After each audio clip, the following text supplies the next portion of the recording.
Boa noite, meus amigos. Estamos aqui de volta. Como sempre, começamos invocando a Santíssima Virgem Maria, o Santo Padre Pio de Pietrelcina, para que roguem a Deus que nenhuma injustiça se cometa neste programa. Queria aqui mandar um abraço para o meu amigo Márcio Reguini, que está fazendo aniversário hoje. Vê se aparece logo por aqui, Márcio. Também, um outro aviso. A próxima aula do curso online de filosofia, do seminário de filosofia, será aberta ao público em geral. Será no próximo sábado, às 7h30 da noite, horário aí do Brasil, horário de Brasília. Nós vamos fazer isso porque nesse dia vamos fazer o lançamento por internet do meu livro sobre Maquiavel. Então, começarei com uma palestra, uma breve palestra sobre o livro, e depois prosseguirei na aula normal do Seminário de Filosofia, que desta maneira estará aberto ao público em geral. Próximo sábado, 7h30 da noite, no site www.seminariodefilosofia.org. Então, se você quer saber o que é o seminário, você aproveita e vai lá. Agora, aqui, um aviso fundamental. Antes de tudo, um grupo importante de exorcistas deu aí uma entrevista dizendo que o padre Gabriel Amorth tem toda a razão ao dizer que o novo ritual do exorcismo estabelecido depois do Concílio Vaticano II é ineficaz. O capeta não está nem ligando, nem ligando. Tem uma história antiga que o sujeito chega lá para exorcizar o capeta e diz: em nome do nosso Senhor Jesus Cristo. E o capeta sai e diz: olha, de Jesus Cristo eu ouvi falar, mas você quem é? Então, é isso que está acontecendo com esses novos exorcismos. São absolutamente inócuos. Para quem entende alguma coisa do assunto, saberá que isto já é uma explicação suficiente para muita coisa que está acontecendo no mundo. Literalmente o capeta está à solta, à solta. Né? Só tem aqueles pseudo-exorcismos lá da Igreja Universal, né? Que diz que dois capetas encontraram, né? Um estava triste, falando: pô, ninguém gosta da gente, todo mundo vira as costas, né? Daí o outro falou: não tem importância, vamos lá na Igreja Universal, que lá eles entrevistam a gente. Então, agora exorcismo só tem desse aí, tá? É para promover o capeta. Você vê, Santo Agostinho diz que não tem nada que o capeta goste mais do que você exagerar os feitos dele, você atribuir a ele mais malefícios do que ele é capaz de fazer.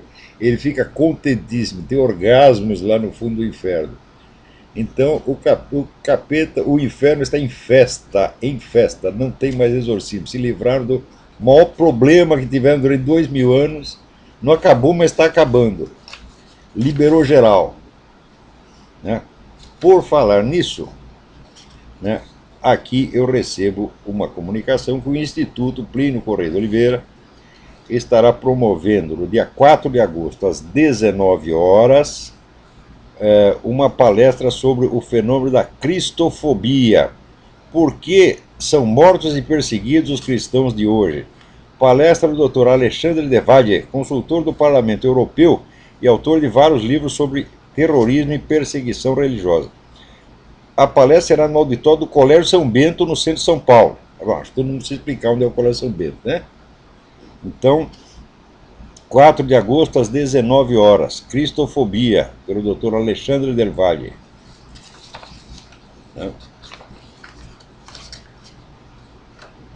Aqui, entre outros dados que servem de tema, a palestra está aqui: 75% da perseguição religiosa no mundo hoje em dia são contra cristãos. Né? Então, isso quer dizer que, no momento, 100 milhões de cristãos estão em áreas onde estão expostas a ameaças iminentes. 100 milhões de pessoas. Você verá que o Michael Horowitz, que é um sujeito que não é nem cristão, ele é um judeu, mas é um estudioso do assunto, né? Ele disse que na década passada os cristãos estavam sendo mortos à base de 100 mil por ano. 100 mil por ano. Enquanto isso, o pessoal aí, né, está fazendo lei para proteger o pessoal gay, proteger contra quem olha feio e faz piadinha. Né? Você chama o cara de viado, pronto, isso aí é crime hediondo, você tem que ir para cadeia. Né? Você diz que dar o cu é feio, pronto, crime hediondo, tu vai para cadeia.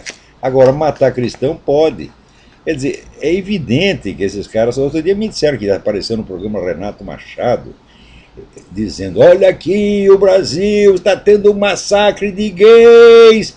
Morreram 200 gays assassinados no ano passado. Morreram 200 gays no meio de 50 mil brasileiros. E vem este filho da puta vigarista fazer propaganda disso. Ora, porra!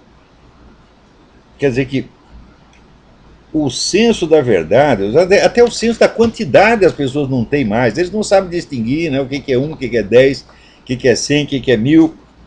Né? Então, é por isso que eu digo que isso aí já não é mais uma crise cultural, isso é uma crise da inteligência humana, isso é uma crise de dimensões antropológicas. O ser humano está perdendo capacidade que tinha desde o tempo do homem de Neandertal. Né? Então é claro que matar 50 mil brasileiros, ninguém liga, ninguém liga. Você não vê um debate público. Né? Vamos fazer aqui um debate no parlamento, como nós vamos parar o morticínio de brasileiros. Teve algum debate sobre isso? Alguém está preocupado com isso? Não. Agora, matou 200 gays no meio de 50 mil. Ah, isso não pode, meu filho. Né? Quer dizer que você vai ter que matar, então, são 49.800. Até aí pode. Os outros 200 é gay, então esse aí não pode mais. Né? Isso aí parece que nem o Saramago, quando o Fidel Castro mandou prender aqueles 13 jornalistas, né? O Saramago falou: não, agora eu perdi a paciência. Ora, isso aí já passou os limites, isso não pode mais, não pode mais. Né? Porque o Fidel Castro já tinha passado pelas prisões de Cuba 100 mil prisioneiros políticos. 100 mil prisioneiros políticos. Agora, 100.013, isso não pode. Isso tem que. Não, 100.003, não era 3, era 3. 100.003, não, passou dos limites. O limite era 100 mil. Quer dizer que até 100 mil na cadeia o Saramago não liga. Agora, 100.003 e fica ofendidíssimo. Então aqui, né, o Renato Machado, mesma coisa. Né, 49.800 brasileiros, pode matar. Agora, completou 50 mil, falar: não, aí passou dos limites. Agora, você veja, saiu um relatório aqui da OEA, finalmente saiu um relatório enorme da OEA, sobre o caso de Honduras. Né? Ninguém vai dizer que a OEA é um órgão de direita. Né? Então, examinaram, e chegaram à conclusão que, de fato, o tal do Manuel Zelaya tinha infringido a Constituição, cometido, além de infringir a Constituição, cometeu inumeráveis crimes, e que a deposição dele foi, portanto, inteiramente regular, dentro da ordem constitucional. Não houve golpe algum, não houve golpe nenhum. Agora, a mídia inteira está repetindo isso aí. Né? E denunciaram a coisa na OEA. Nota que a OEA formou esta comissão porque o pessoal do Zelaya pediu. Foi um golpe, isso aí foi uma coisa horrível, temos que investigar e denunciar. Foram investigados e descobriram que era exatamente o contrário. Você acha que essa notícia vai ter a repercussão mundial que teve a gritaria da época em favor do Zelaya? Mas nunca, mas nunca. Olha aqui que coisa, né, maravilhosa. Eles estavam lá discutindo, na época, a nomeação de juízes para a Corte Suprema, e existe um processo legal normal que faz uma lista de 45 candidatos, para daí o presidente escolher um. Fizeram a lista, entregaram para o presidente, ele falou: não quero nenhum desses 45, eu quero esses 3 aqui, que são meus amigos, que estão fora da lista. E daí disse: e se vocês não aprovarem, eu fecho o Congresso. O filho da puta fez isso, ué. Agora, o mais bonito, lembra, na época, meses atrás, eu escrevi um artigo mostrando como o embaixador americano, Hugo Lawrence, foi cúmplice disso, como ele era um sujeito que odiava o Roberto Micheletti desde muitos anos, espalhou mentira pra caramba contra o Roberto Micheletti e apoiou isso. Na comissão, né, que fez pressão sobre o Congresso, ameaçando o Congresso para forçá-lo a desobedecer, a desrespeitar a lei, estava quem? O embaixador americano. Primeiro, o que o embaixador americano está fazendo numa comissão que decide nomeação de juiz da Corte Suprema de Honduras? O que estava fazendo lá o filho da puta? Segundo, além de estar no lugar onde ele não podia estar, ainda estava lá para pressionar o Congresso a desrespeitar a lei. Ora, puta que pariu! Né? Não tem mais limite mesmo. Né? Então, agora, nem tudo é má notícia. Olha aí, na Academia Brasileira de Letras, no centro do Rio de Janeiro, estava vendo lá uma exposição sobre vida e obras do José Guilherme Melchior. Exposição organizada pelo meu amigo José Mário Pereira, que é o editor mais culto do Brasil, aliás, o único editor culto que eu já vi no Brasil. Depois que morreu lá o Zé de Barros Martins, o Zé Olímpio, até o Enio Silveira, que era comunista pra caramba, mais comunista que Lenin, mas era um homem de muita cultura e era uma boa pessoa. Depois que morreu esses três, olha, editor não lê nem Tio Patinhas, porra. Né? E tá lá o Zé Mário, Impávido Colosso, né? Último sobrevivente de uma geração de... A qual ele não pertence, ele era menino no tempo desses camaradas. Mas continuando, vamos dizer, a tradição de grandes editores cultos. Então ele, que foi assistente do Zé Guilherme Melchior ao longo de 20 anos, conhece tudo da vida, da obra do Melchior, conhece cada linha, ele organizou a exposição, então pode ir lá que pode ter certeza que é uma pesquisa histórica confiável. Parabéns, Zé Mário. Né? Agora, aqui, o Edson Cambon Júnior pergunta o seguinte, que eu tinha recomendado aqui o livro do Viktor Suvorov, Icebreaker, Who Started the Second World War? Né? Quebra-gelo, quem começou a Segunda Guerra? E diz que ele não encontrou volumes novos desse livro para venda, né? Apenas alguns exemplares de segunda mão. Então ele pergunta se eu sei de alguma edição recente. Eu sei sim. Olha aqui, Edson, você vai lá na internet e clica o seguinte, PLK Publishing, tudo junto, hein? plkpublishing.com. É a editora inglesa que soltou a nova edição do Icebreaker. Estou aqui mostrando para o pessoal que vai ver no YouTube. Né? Então pode ir lá, PLK Publishing. Né? Agora, hoje está sendo julgado lá, eu não sei o que vai dar, né? Aliás, eu acho que sei. Né? O coronel Brilhante Ustra, né? Que há 40 e tantos anos, meio século, tá certo? O pessoal vem fazendo a campanha contra ele. Não provaram absolutamente nada até agora, mas também não precisa, meu filho. Por exemplo, essas acusações de tortura, né, que foram feitas naquele tempo, digo, não tem exame de corpo de delito, tem merda nenhuma, tá certo? Mas não precisa, basta a palavra. Isso aí é que nem terra de quilombola. Qual é a prova de que você é bisneto do cara do quilombo? Eu estou afirmando, isso aí é a prova. Isso aí é que nem cota racial, né? Já falei aqui, chega lá o sujeito, né, 2 metros de altura, loiro, de olho azul, o pessoal pergunta, como é seu nome? Ele fala, Helmut Schmidt. Qual é a sua raça? Preto, afrodescendente. E, né, pega lá a sua conta, meu filho. Né? Então o que vale é a declaração. E nesses processos de tortura também, né, é assim. Né, eu me lembro que tem uma parente minha distante, que todo mundo dizia que quando ela estava na cadeia, bateram tanto nela que ela perdeu um dos rins. Só que eu sei o seguinte, eu fui a última pessoa que esteve com ela antes de ser presa e a primeira quando ela foi libertada, porque fui eu que fui buscar, tá certo? Na cadeia. E a mulher estava muito mais saudável do que quando entrou. Estava forte, corada, bem alimentada, e eu não perguntei nada a respeito do rim, eu achei que seria uma obscenidade, ela também não falou nada. Mas, né, corria em toda a esquerda aquela história. Não, bateram tanto na coitada que ela perdeu um rim. Né? Várias dessas imputações feitas ao regime militar, dizer, aquelas que eu fui investigar pessoalmente, eu nunca encontrei uma que fizesse o menor sentido. Né? Mas eu não admito que pode haver alguma que seja verdadeira. Mas olha, eu nunca encontrei uma que tivesse a mais mínima prova. E encontrei várias que tinham prova do contrário. Mas enfim, está lá o coronel sendo julgado por supostos crimes cometidos há meio século, né? Enquanto os crimes dos terroristas todos estão todos anistiados, estão em casa ganhando dinheiro do governo, ganhando dinheiro do seu imposto, aos seus trouxas. Né?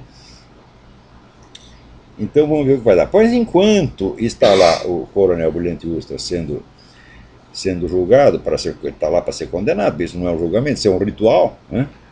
Está lá o seu Lula fazendo, na próxima sexta-feira, palestra para militares na Escola Superior de Guerra.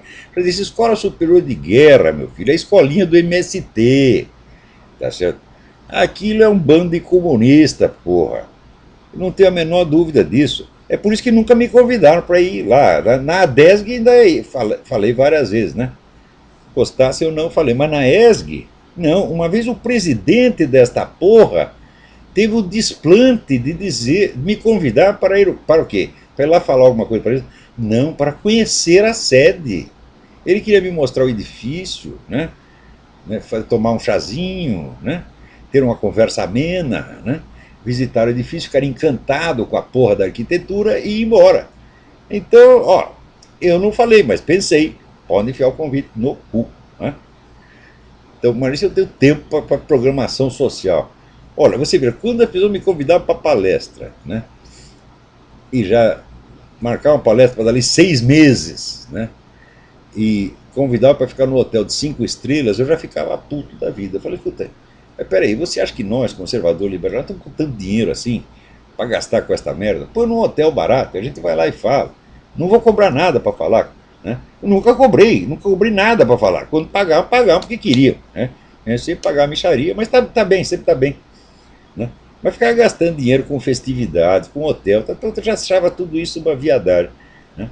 Agora, o cara me convidar para conhecer a sede, você não tem mais o que fazer, general? Vai trabalhar, vagabundo, né? Agora estão lá eles, né?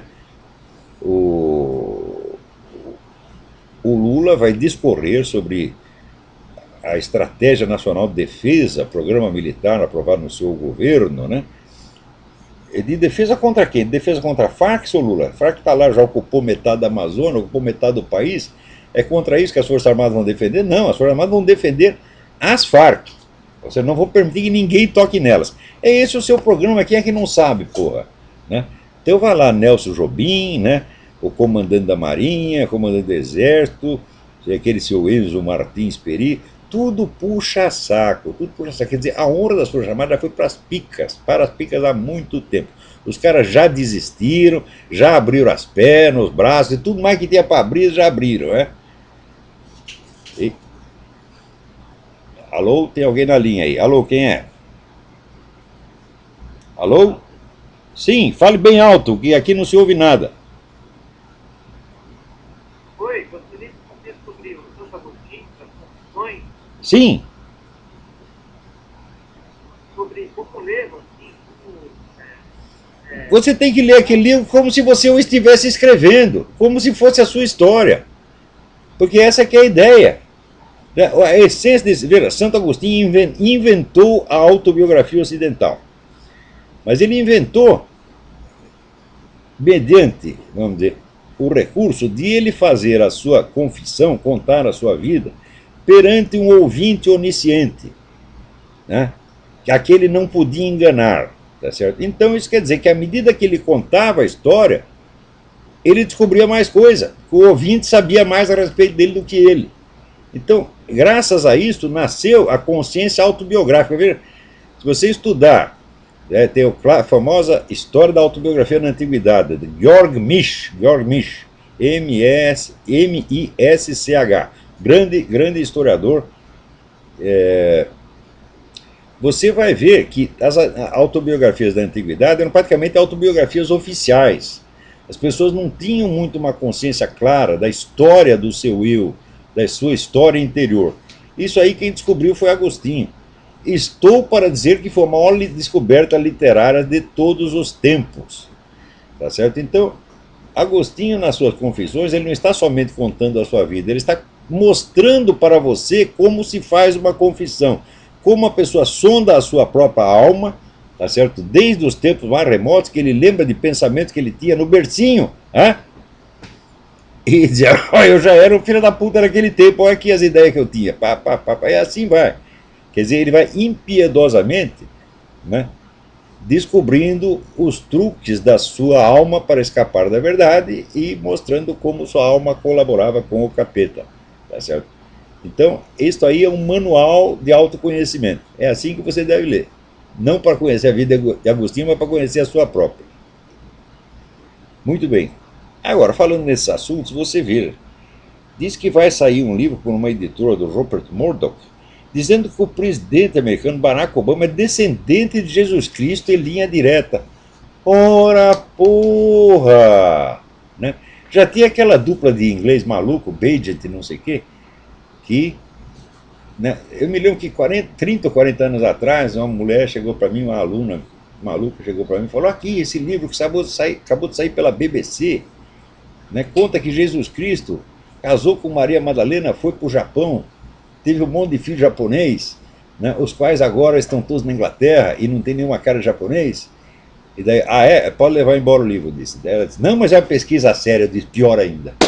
Né? Eu sei que vai fazer uma pesquisa séria num treco desse, mostra que é maluco, evidentemente, né? Mas agora está aí, entre os descendentes japoneses de Nosso Senhor Jesus Cristo, está lá o Barack Obama, japonês como ele só, porra. Né? Então, agora, veja você, enquanto estão fazendo isso aqui nos Estados Unidos, lá na Rússia, né, agora descobriram que o Vladimir Putin é reencarnação de São Paulo Apóstolo. Olha, minha gente, se isso aí, né, não é o reino do anticristo, o império da mentira instalado sobre a humanidade, eu não sei que merda é, eu não sei que outra coisa mais o anticristo pode inventar depois dessa, porra. Quer dizer, tá ali Barack Obama e Vladimir Putin, né, são enviados de Deus Todo-Poderoso. Um é a reencarnação de Jesus Cristo, o descendente de Jesus Cristo, o outro é a reencarnação de São Paulo Apóstolo. Né, e tá lá o cordão dos puxa-saco. Agora, note bem, esta falsificação da religião é um elemento fundamental na concorrência dos três esquemas de nova ordem mundial. Agora, até alguém me informa aqui que o Glenn Beck acabou de descobrir que existem três esquemas, está falando isso na televisão. Falou: né, descobriu que merda fede, como diz, né? É claro que tem três esquemas. Pô, é só investigar, estudar um pouco, você vê que são esquemas que têm origens históricas independentes. Né? Quer dizer, aí você não vai confundir a história do grupo, né, Bilderberg, Federal Reserve, etc., etc., com a história do movimento comunista, que é uma história independente, começou na Europa, veio aqueles movimentos heréticos, né, da Renascença, Thomas Müntzer e outros. Então tem a sua própria história. Né? A formação desta elite, né, metacapitalista, como gostou de chamar, também tem a sua própria história. E o Islã também tem a sua própria história. Essas três histórias não se confundem, são linhas de desenvolvimento histórico independentes. Então são de fato três esquemas independentes. Porém, esses esquemas, se estão em competição pelo domínio do mundo, também têm áreas de interesse comum. Né? E você nota isso, por exemplo, na Inglaterra, né, onde a Casa Real Britânica virou, né, protetora da invasão islâmica. Tá certo? Então, quer dizer, é porque tem algum interesse em comum. Esse pessoal não vai fazer as coisas só pelos belos olhos da pessoa. Então, né, nessa concorrência, a falsificação do cristianismo é um elemento essencial. E eu acho que eles estão disputando para ver quem falsifica mais. Né? Então, por exemplo, já contei aqui para vocês que o pessoal lá do Putin, há muito tempo, há muitos anos, já está divulgando a ideia falsa de que o Papa João Paulo II já fez a consagração da Rússia, tal como pedido por Nossa Senhora em Fátima, e de que, portanto, a Rússia já está santificada e já está com a autoridade toda de porta-voz exclusiva de Nosso Senhor Jesus Cristo, né, mediante o contrato de exclusividade. Então, isso quer dizer que, em vez de haver a conversão da Rússia, né, à Igreja de Roma, haverá o contrário. Né, a Igreja de Roma que vai se integrar, né, na Igreja putinesca e trabalhar para o Vladimir Putin. Isso aí é o programa que já estava nos livros do Sr. Jean Parvulescu, que é um colaborador do professor Alexandre Dugin, aliás, escritor muito melhor do que o Dugin, é um homem de uma cultura imensa, escritor admirável no fim das contas, mas um bom filho da puta. Né? E também tem um outro autor espanhol, que agora eu esqueci o nome do desgraçado, que é também, por sua vez, um colaborador do Parvulescu.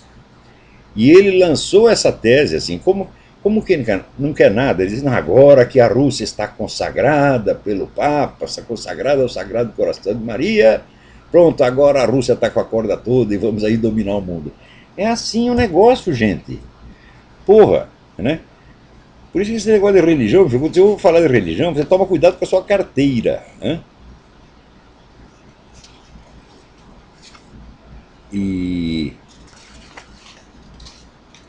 aqui tem tanta merda essa semana. Olha aqui, na Itália, na Toscana, né, o padre, tem um padre ítalo-argentino lá chamado Hernán Garcia Pardo, foi agredido a socos e pontapés. Sabe por quê? Porque ele estava rezando a missa pré-conciliar, né, a missa de São Pio V. Não pode, a missa do Concílio de Trento. Ele estava lá rezando, o Papa autorizou, né, a missa voltou, todo lugar tem, agora aqui tem, só não tem no Brasil. No Brasil isso é raridade, raridade. Para encontrar a missa tradicional, você tem que rezar nas catacumbas, né? Mas no mundo inteiro tem, voltou, está fazendo um sucesso extraordinário. Aqui a missa onde a gente vai estar sempre cheia, né?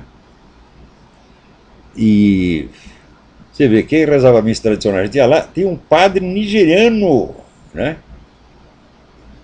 Era um padre, como direi, afrodescendente, né? Ele estava lá rezando a missa tradicional. Então na Nigéria está cheio de missa tradicional, aqui também, né? E na Europa também, tudo quanto é lugar. Mas estava lá, ele na Toscana rezando isso, os caras avisaram, mandavam um recadinho para ele assim: você tem sido forte, mas nós vamos rachar a sua cabeça. Assinado teu amigo Satanás, né? Daí foram lá e bateram no padre mesmo, né? E aí, pelo crime de rezar a missa tradicional. Por outro lado, vejam vocês, né? Eu li aqui no site naturalnews.com, que é um site que sempre eu procuro acompanhar, a notícia de que duas firmas, uma é a Monsanto e outra é a DuPont, estão comprando todas as companhias que vendem sementes. Atenção, esse negócio de semente sempre foi coisa de pequenas firmas, fazendinha, né? O sujeito lá junta semente, vende, né? Sempre foi isso. Os caras estão comprando tudo quanto é companhia de semente. Isso, vocês entendem o que isso significa? Isso significa que a alimentação do mundo vai estar na mão dessas duas companhias, que são dois pilares da nova ordem mundial. Dois pilares do controle absoluto do mundo pela elite iluminada. Você lembra quando, veja, o José Bové, aquele líder ecologista francês, né, quando esteve no Brasil, ele foi lá, invadiu lá um quintalzinho da Monsanto, arrancou umas plantinhas, né, fazendo aquele show como se isso fosse, né, abalar, né, arrancou uns pés de alface da Monsanto. A Monsanto ficou abaladíssima com isso, né? Mas você vê, o Fórum Social Mundial, que naquela instância o José Bové representava, e a Monsanto e a DuPont estão trabalhando exatamente para a mesma finalidade. Essa é a nova ordem global, meu filho. É como dizer, o socialismo dos ricos. Todo socialismo sempre foi dos ricos, mas esse é mais ostensivo. Então, é o controle mundial da alimentação. Vocês acompanhem esse site naturalnews.com. Lá sempre tem umas notícias interessantes. E olha, se não fosse o Natural News, ninguém ia saber disso, porque essa coisa é feita discretamente, né? Então, eles estão fazendo isso desde 1990, quietinho, pondo no cu do mundo, né, silenciosamente, com barris de vaselina, e ninguém sente nada. Não é nem vaselina, é aquele negócio, como é que os caras chamavam? Era, sei lá, era um negócio anestésico, né? E xilocaína, é isso mesmo. Então aí, toneladas de xilocaína e ninguém sente nada. Agora vocês imaginam o que é o sujeito controlar a alimentação no mundo. Ao mesmo tempo que a Monsanto e a DuPont estão fazendo isso, né, a ONU está lá bolando aquele seu Códex Alimentários, né, onde diz o que você pode comer e o que você não pode, né? Aqui, a garota propaganda dessa campanha do controle estatal da alimentação é a mulher do seu Barack Obama, né? Ela vai lá e diz: não coma comidas gordurosas, né? Mas depois ela vai na cozinha e come lá um cachorro quente escondido, né? Que nem o marido dela, não pode fumar, a campanha anti-fumo, e ele vai lá fumar escondido no corredor. O presidente dos Estados Unidos vai lá fumar escondido. Então, né, isso aí me lembra um português que eu conheci, que foi lá no restaurante macrobiótico, né, e pediu o cardápio, né? Então tinha lá abobrinha com tofu, né? Aquelas coisas maravilhosas, tal, né? Daí ele olhou para o garçom e falou: mas lá no fundo tu comes um bom bife, né? Então é a mesma coisa, né? A dona Michelle Obama, no escondidinho, ela come um bom bife enquanto o marido dela pita lá o seu cigarrinho, né? Agora, tem coisa assim que ninguém pode competir com o brasileiro. Ninguém, ninguém, ninguém. Então tá aqui, né, um amigo me manda um artigo assinado pelo professor. Como é o nome do cara? Não sei que. Pô, sumiu o nome do sujeito. Luiz Augusto Fischer. Luiz Augusto Fischer, que é um eruditíssimo professor de literatura, crítico literário. Foi aquele que disse que a obra do Chico Buarque de Holanda está no mesmo nível da de Michelangelo. Hã? Então, né, você imagina, né, a influência que essa declaração teve em todos os estudos de história da arte e literatura no mundo. Imediatamente, né, todas as universidades, Harvard, Universidade Gregoriana, todas mudaram o seu programa de estudos literários para colocar lá o Chico Buarque de Holanda, né, no topo da cadeia alimentar. Então agora vem este idiota, né, e escreve. Não, chamar o cara de idiota é até uma habilidade, pô, não se pode, não se, né? Bom, ele escreve um artigo aqui, né, dizendo: não, nós temos que conservar a memória histórica, né? E, por exemplo, ele diz: olha, todo mundo esqueceu, isso não é justo, a história do Félix Silveira Rosa Neto, um grande herói brasileiro, né? Foi o sujeito que, em abril de 1970, fez lá uma tentativa de sequestro do cônsul americano Curtis Cutter, né? Eles cercaram então né, cercaram o carro do cônsul, né, com um fusquinha, né? O motorista do cônsul imediatamente tinha um carro 10 vezes maior com um fusquinha, passou em frente, saiu, né? Então eles decidiram atirar no cônsul. E tinha lá dois fulanos armados, tem um cara com uma metralhadora e este seu Félix com uma pistola automática. E o cara da metralhadora decidiu metralhar, né, o cônsul que estava fugindo, e o Félix disse: não faça isso, né? Não faça isso por quê? Porque ele não queria matar uma pessoa pelas costas? Não, é porque ele queria matar pessoalmente, né? Então sacou da sua pistola automática e deu lá uns tiros nas costas do homem que estava fugindo. Então você atira num sujeito pelas costas, o cara desarmado pelas costas, e você é um grande herói. Ô Luiz Augusto Fischer, eu não vou nem perguntar o que você tem na cabeça, porque não há a menor dúvida, tá certo? Isso é um fato científico comprovado, tá certo? Então, como diz, não adianta mandar um cara tomar no cu, porque não tem cu, né? E por causa disso a merda é reciclada e só para a cabeça, né? Agora, olha aqui, no meio de todas essas conversas sobre a crise americana, etc., ora, é claro que essa crise americana é um negócio totalmente artificial e montado. Não é um problema econômico real, não tem bases econômicas reais, tá certo? É tudo, vamos dizer, um jogo de dinheiro eletrônico que vai e volta para dar a impressão que está tudo caindo. Porque, presta atenção, né? Houve a entrevista de um dos caras, um dos irmãos Forbes, né? Não lembro qual deles foi uns anos atrás. Ele deu uma entrevista de televisão e um cara perguntou, falou: olha, aqui eu vou fazer uma pergunta curta e grossa, né? Quanto petróleo tem nos Estados Unidos? E o cara disse o seguinte: mais do que todo o Oriente Médio junto. Na época parecia exagero, mas acontece que depois saiu o relatório do Serviço Geológico do governo americano confirmando isso aí. Não é que tem mais petróleo aqui do que no Oriente Médio. Aqui tem mais petróleo do que no mundo inteiro. Tá? E não se pode fazer um buraquinho para tirar uma só gota.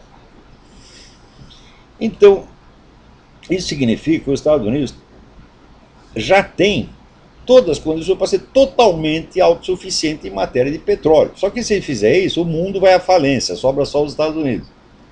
Ora, meu filho, você acha que num caso de uma crise extrema, a hora que começar a faltar comida no supermercado, né, Você vai lá procurar uma lata de sardinha, não tem, né? Você quer um frango, também não tem, né?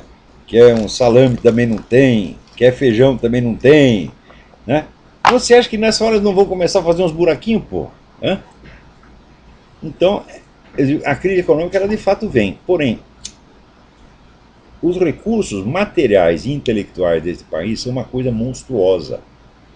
Isso quer dizer que os Estados Unidos não saem da crise se não quiserem. Quer dizer que se a liderança reunida decidir, olha, é para afundar mesmo, se eles quiserem destruir os Estados Unidos, eles destruirão. Né? Porque Abraham Lincoln já dizia, né, que os Estados Unidos só pode ser destruído pelos próprios americanos.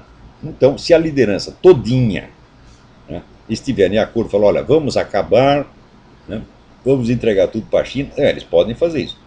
Porém, não vai ser por falta de recursos. E também não pense que não vai haver uma reação popular. Tem aqui o sujeito, o pastor Lindsey Williams, que eles diz que até 2012 todas as armas serão tomadas dos americanos. Olha, esse Lindsey Williams ele diz muita coisa verdadeira, mas eu não acredito na sinceridade desse homem. Tem muito cara que divulga coisas sobre nova ordem mundial, etc, etc. Mas qualquer diagnóstico do negócio de nova ordem mundial só é legítimo e honesto se levar em conta a existência dos 3 projetos globalistas. Se fala só de um como se fosse o único, ali tem treta. É por isso que eu não levo muito a sério o Alex Jones. Né? Se bem que nos últimos tempos ele corrigiu um pouco isso. Né? Mas esse Lindsey Williams, ele dá a impressão assim, que tudo que acontece de mal no mundo vem aqui da elite americana. Fala, bom, muita coisa vem, mas esse não é o único bandido. Se você só fala de um bandido, você está escondendo os outros 2, pô. Então, aí tem treta, né?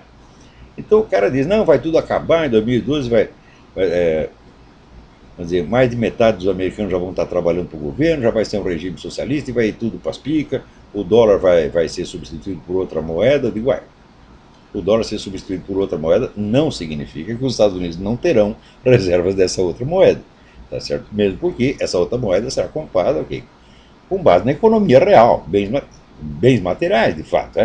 É isto que, no fim das contas, segura a economia. E quando você vai ver isso, fala, olha,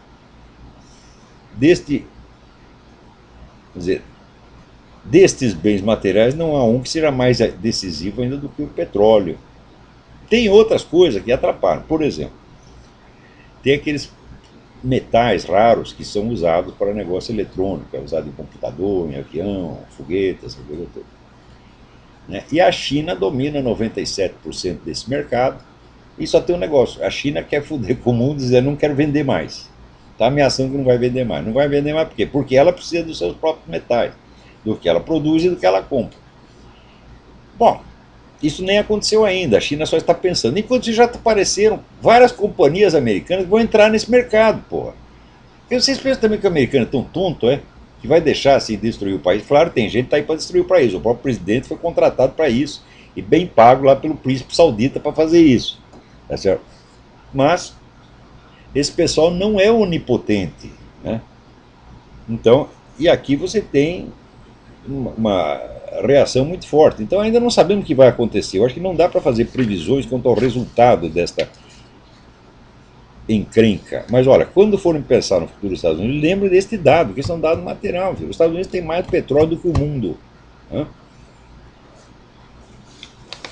Vamos ver o que mais. Aqui, olha aqui, olha aqui. Olha que coisa. Saiu outro dia aqui, né?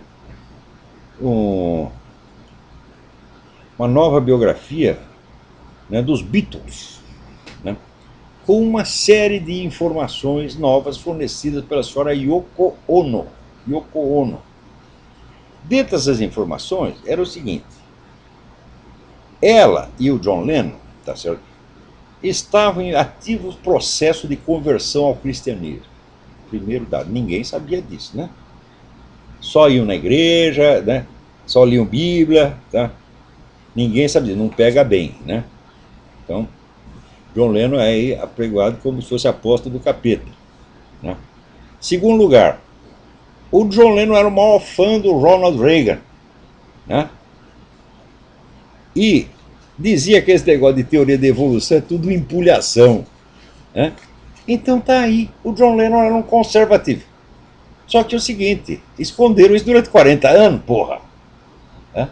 Quer dizer que o cara que era o maior ídolo, era o emblema da Revolução Mundial, ele não era nada disso, ele era o contrário, porra.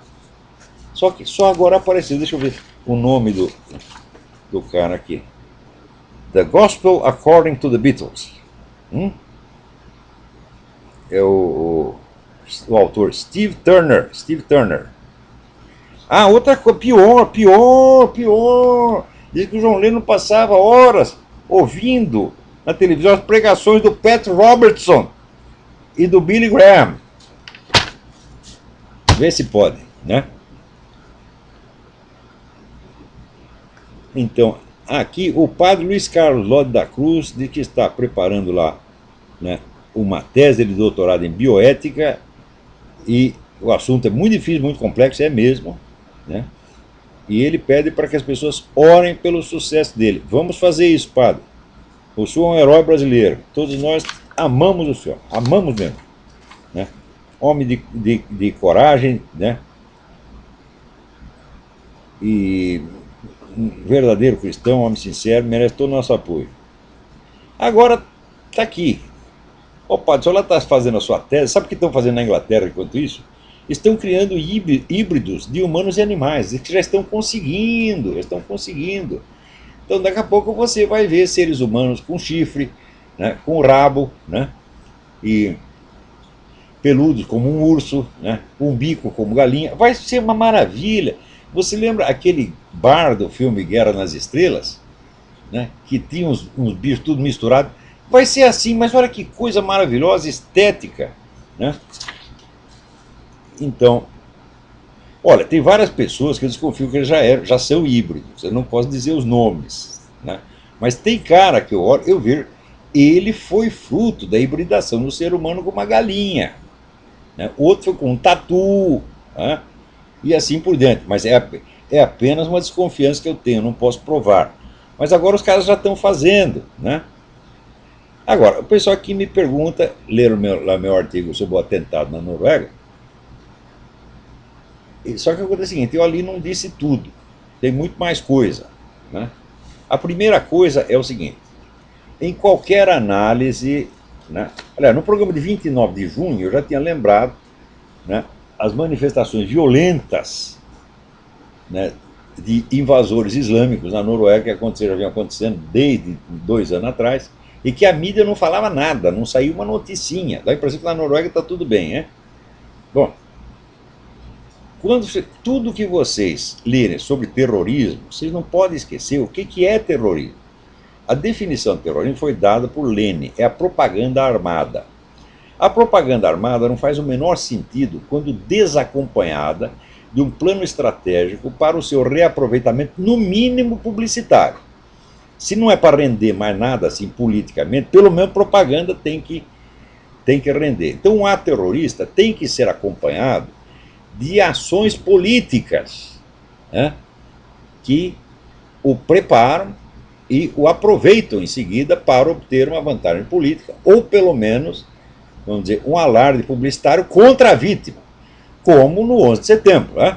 Os caras foram lá, soltaram lá os aviões nas Torres Gêmeas e 5 minutos depois já estava a gente celebrando, dizendo que foi culpa dos americanos, que os americanos receberam aquilo que mereciam, etc. Ou seja, tudo isso já estava preparado de antemão. Então você faz o atentado para deixar as pessoas naquele estado de choque, e enquanto a vítima está lá tontinha, você desce o cacete nela. Né? Ou como naquele atentado que teve na Espanha. Teve o atentado, morreram aqui 200 pessoas na estação de trem, e 5 minutos depois você tinha manifestação popular nas ruas. Contra quê? Contra os terroristas? Não, contra o governo conservador. Então, terrorismo é isso, meu filho. Então, quando tem um atentado terrorista, procure qual é a manifestação política que instantaneamente se segue aquilo para tirar um proveito, ou político, como no caso da Espanha, que conseguiram de fato mudar o governo, ou pelo menos publicitário. Então, quando você vê assim, a campanha que se segue ao ato terrorista está falando mal de quem? Então você vê, o autor vem do outro lado, evidentemente. Tá certo? No caso do atentado da Noruega, não houve nada. Absolutamente nada. Só houve uma campanha contra o terrorista. E contra os cristãos e contra os sionistas. Quer dizer, a Al-Qaeda, veja, a Al-Qaeda está lamentando, né, o ato terrorista e dizendo que foi obra dos sionistas. Outros filhos da puta estão dizendo, não, porque o cara é cristão. Ele não é cristão merda nenhuma. Né? Primeiro, se você lendo o manifesto desse, ele diz o seguinte, que ele é um darwinista, ele é um evolucionista, e ele só é a favor da cultura cristã, ocidental, porque ele acha que ela é mais evoluída que as outras. Né? Então, veja, quem pensa assim, isso aí é igualzinho ao que diz a nova direita, no Velho Droite francesa, sob a chefia do Sir Alain de Benoist, né? Que é um cara materialista, cientificista, evolucionista, e que acha que os caras são uns atrasados e que nós temos que tirar eles, né, de campo. E nós, as pessoas evoluídas, que já não somos mais, né, antropóides, temos que dominar o pedaço. Então, isso é evidentemente parte do movimento revolucionário. Né? Não precisa nem pensar duas vezes. Então, a ideologia do cara é esta. Mas, pergunta-se, contra quem foi a campanha que se seguiu? Contra cristãos e sionistas. Então, meu filho, da onde vem o negócio? Vem do outro lado. Essa é a coisa mais óbvia do mundo. Então, esperem que a história desse ato ainda vai aparecer. Por exemplo, assim como apareceu, né, a história dos famosos movimentos neonazistas na Alemanha, estava pipocando de movimento neonazista, depois que caiu a União Soviética, né, e caiu a Alemanha Oriental, fundiu com a Alemanha Ocidental, então o cara que era o chefe do serviço secreto da Alemanha Oriental deu uma entrevista dizendo, sabe esses movimentos neonazistas aí? Foi nós que fizemos. Nós que criamos esses caras, tá certo?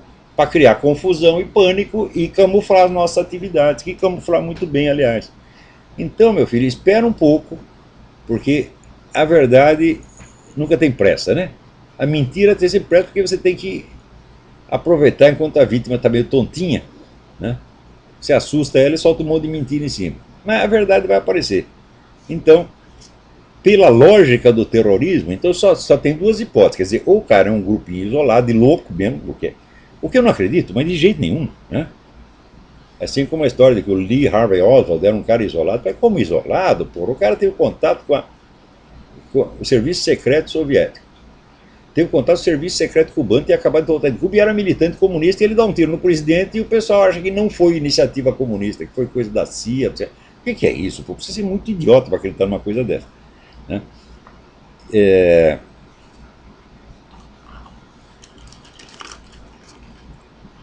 Então, você vira também no caso do assassinato do Kennedy, né? Qual a campanha que se seguiu? Foi a campanha contra os próprios Estados Unidos. Foi a CIA, foi a conspiração interna. Não teve nenhuma campanha anticomunista que se seguiu ao assassinato do Kennedy. Então é lógico que foi a iniciativa de quem? Comunista. Né? E é sempre assim. Né? Então, tem a propaganda armada, daí você vê contra quem é a propaganda desarmada que se segue. Então está lá o indicador, é como se fosse um poste com uma placa de trânsito dizendo de onde vem o atentado, meu filho. Né? Se a campanha, se o aproveitamento político que se seguiu é contra cristão e sionista, então veio de alguém que não deve gostar muito deles, né?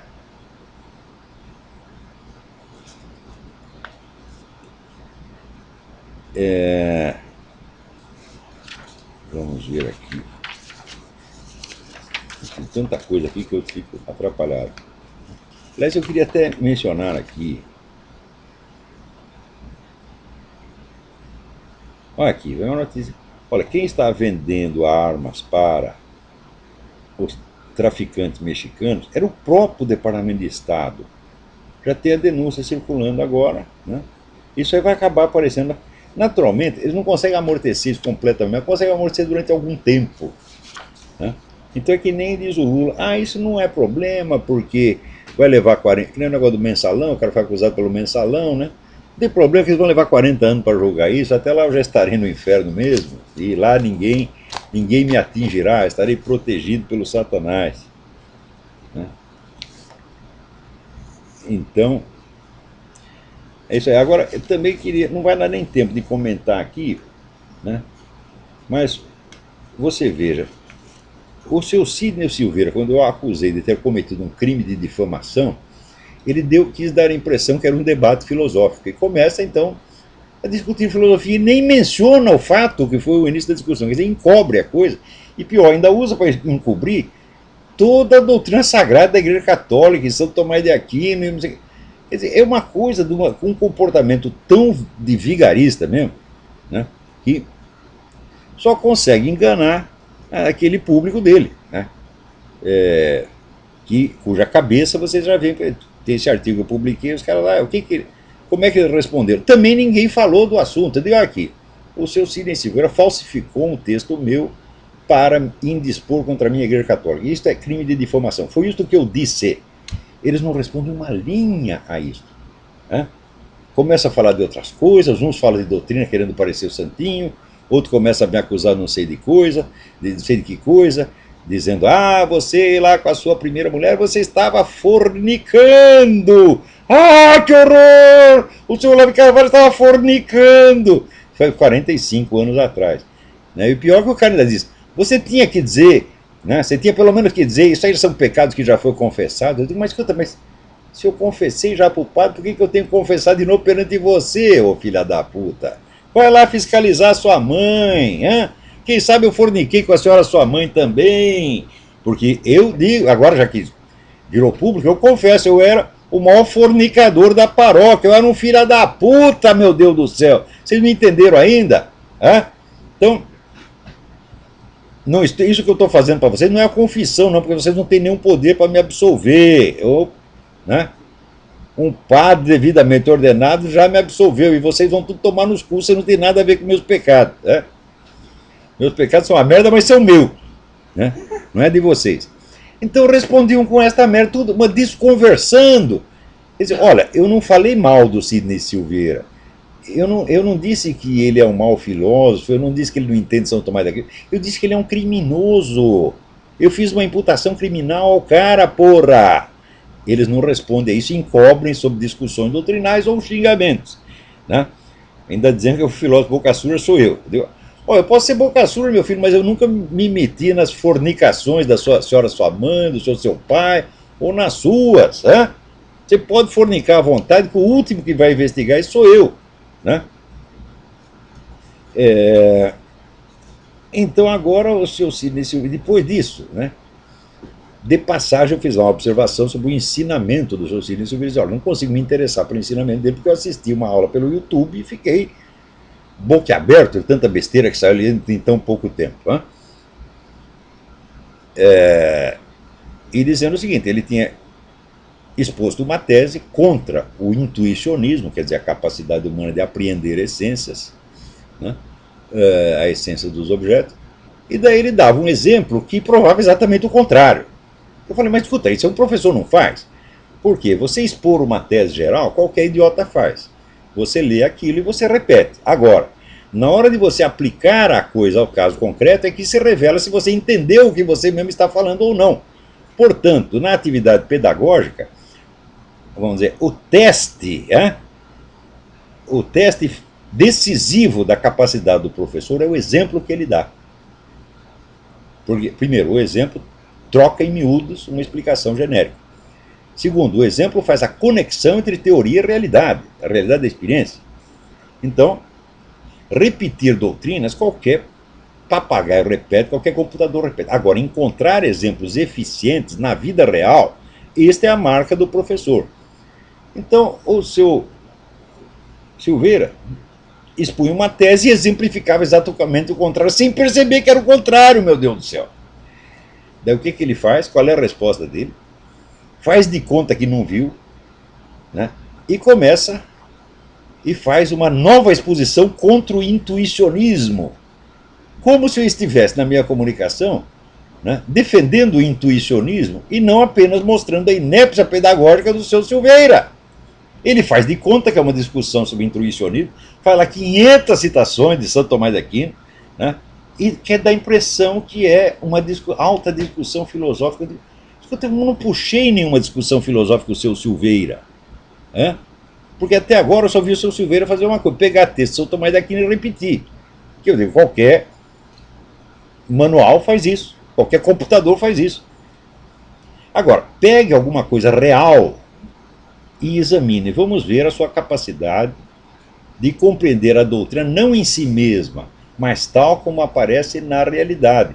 E ali no caso do exame que ele fez do intuicionismo, onde a crítica em si, a crítica tomista ao intuicionismo, é claro que não está errado, só que também outra coisa que o Silveira não percebe.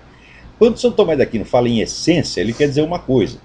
Quando um autor moderno, como Husserl ou Benedetto Croce, fala em essência, está querendo dizer outra coisa completamente diferente. E ele não percebe. Então ele diz, olha, os caras dizem que a gente apreende essências. Santo Tomás de Aquino diz que só os anjos apreendem essência, então eles estão errados. Eu digo, ai, meu saco. Você está se deixando enganar por uma palavra. Por quê? Porque você só sabe ler texto, meu filho. Ler e repetir texto. Quando chega na hora de aplicar na realidade, você não sabe o que está fazendo. Né? Então, bom, eu vou publicar uma coisinha sobre nota sobre isso, esclarecer. Agora, informo. Eu faço ao seu Silveira uma acusação criminal, ele responde com um debate filosófico. Né? Eu digo que ele é um professor de merda, né? E ele responde com uma crítica ao intuicionismo. Mas isso é teatro, ele está fingindo que a situação real é outra. Eu estou aqui numa discussão de fatos comprometedores, um fato criminoso e um fato vergonhoso. Ele pula fora do fato e quer fingir que está tendo um debate filosófico comigo. Digo, olha, talvez eu tenha algum debate filosófico com o Sidney Silveira quando ele crescer um pouco. Porque o Sidney Silveira é o resultado seguinte. É uma pessoa com uma personalidade vacilante, mole, mal desenvolvida, que lê um monte de livro. Ora, quando você aprende alguma coisa, quando você amplia o seu circuito cultural, tá certo? Isso cria um peso do seu intelecto sobre a sua personalidade. Então, primeira coisa que acontece com o estudante é ele ficar neurótico. Então daí você tem que remanejar a personalidade para torná-la capaz de arcar com aqueles conhecimentos na vida real. O seu Silveira não fez isso. Leu, e mostra que quando você fala de um fato real, ele está completamente fora da sua atmosfera e quer voltar rapidinho para as belas discussões doutrinais. Pior, no Brasil está cheio de gente assim. O doutrinarismo, o abstratismo são doenças crônicas do subdesenvolvimento, que não é só subdesenvolvimento econômico, é subdesenvolvimento humano. Personalidades mal feitas, fraquinhas, incapazes de enfrentar a sua própria realidade. Né? E bom, por isso é que no meu curso eu digo, o nosso problema aqui não é só estudar, minha gente. É um problema de você fazer de um menino um homem, de uma garota, uma mulher, uma mãe de família, uma pessoa séria, responsável, capaz de arcar com a responsabilidade na vida. Tá certo? Não é só responsabilidade econômica, não. Por exemplo, a responsabilidade de você, quando ensina alguma coisa, dar um exemplo que não vá destruir a cabeça dos seus alunos, como esse cara está fazendo com os alunos dele. Por isso a gente vê, pelos frutos conhecereis, as merdas de contribuições que eles têm feito no site de comentário. Quer dizer, eu digo que o Sidney Silveira falsificou um texto meu, eles respondem, você fornicou 45 anos atrás. Digo, mas é de conversa de maluco, é conversa de bandido e maluco. Tá certo? Então, é isso aí. Então, até a semana que vem, muito obrigado.